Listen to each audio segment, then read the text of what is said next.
Bertempat di gedung Rektorat Universitas Siliwangi, digelar kegiatan sosialisasi kebijakan pemajuan kebudayaan yang diisi oleh Bidang Pembinaan Tenaga dan Lembaga Kebudayaan Kemendikbudristek.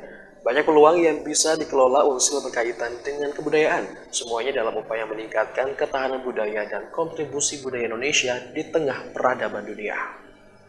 Beliau dibutuhkan di Unimed, tapi karena ingin Direktur Pembinaan Tenaga dan Lembaga Kebudayaan Kemendikbudristek Judi Wahyudin saat kegiatan sosialisasi kebijakan pemajuan kebudayaan di Universitas Siliwangi menuturkan sosialisasi kebijakan pemajuan kebudayaan menjadi urgent sejak program Merdeka Belajar di perguruan tinggi diberlakukan. Judi berharap output konten-konten utama agar lembaga pendidikan tinggi lebih berkarakter Pancasila. Konten tersebut adanya pada kebudayaan, sehingga mahasiswa tidak hanya mengolah pikiran saja, namun ada olah rasa dan olahraga. Maka dari itu, kedepannya Unsil harus mensinergikan hal tersebut pada magang yang bersertifikat atau belajar dengan maestro dan diaplikasikan dalam kuliah kerja nyata. Ini adalah sosialisasi pertama lembaga Universitas Siliwangi. Satu lembaga sebenarnya dengan kami, Direktorat Jenderal Kebudayaan, Direktorat Pembinaan Tenaga dan Lembaga Kebudayaan, sama-sama di bawah Kemendikbudristek. Sosialisasi ini menjadi urgen manakala program Merdeka Belajar dan Kamus Merdeka diterbitkan oleh Mas Menteri Mas Nadiem Makarim. Karena konten-konten terkait kebudayaan justru menjadi salah satu materi yang utama agar output lembaga pendidikan itu berkarakter, apalagi sekarang karakter Pancasila itu. Jadi tidak hanya olah pikir, tetapi juga ada olah rasa, kemudian ada olahraga gitu, dan konten-konten tersebut ada di bidang kebudayaan gitu. Banyak sekali program dan kegiatan yang bisa disinergikan dengan kampus-kampus ya, apakah terkait misalnya magang, bersertifikat, atau terkait dengan belajar bersama maestro, atau terkait dengan desa pemajuan kebudayaan atau KKN dan lain-lain gitu.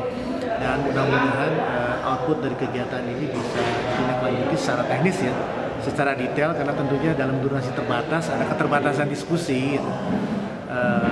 Kita berharap sih bisa ditindaklanjuti karena banyak sekali peluang yang belum dioptimalkan oleh Universitas Siliwangi yang berkaitan dengan kebudayaan. memberdayakan ini.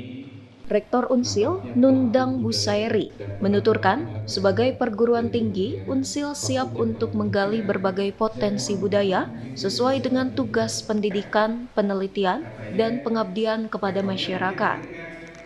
Perguruan tinggi tentunya berperan dalam membantu merawat kebudayaan sesuai Tridharma Perguruan Tinggi.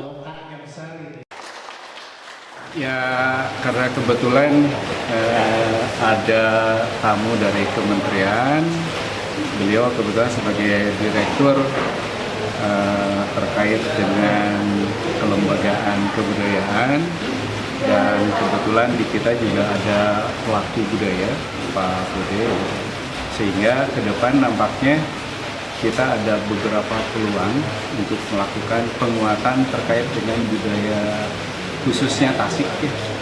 Kita akan menggali potensi budaya di Tasik, termasuk juga di Galunggung, karena kemarin kalau saya dengar kebetulan sebelum ada G20 itu kita minggu kemarin ke Bali ya.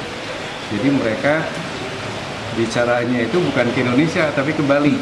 Ada produk-produk misalnya bajigur Pak, ada. Nah bagaimana ke depan barangkali termasuk makanan minuman khas Jawa Barat ini juga dikembangkan, sehingga ini menjadi ikon untuk Tasik ini ciri khas makanan termasuk juga minumannya. Judi berhasil. Kegiatan tersebut bisa ditindaklanjuti oleh Unsil karena banyak peluang yang dikelola Unsil berkaitan dengan kebudayaan. Semuanya dalam upaya meningkatkan ketahanan budaya dan kontribusi budaya Indonesia di tengah peradaban dunia. Muhammad Asbi, Radar TV melaporkan.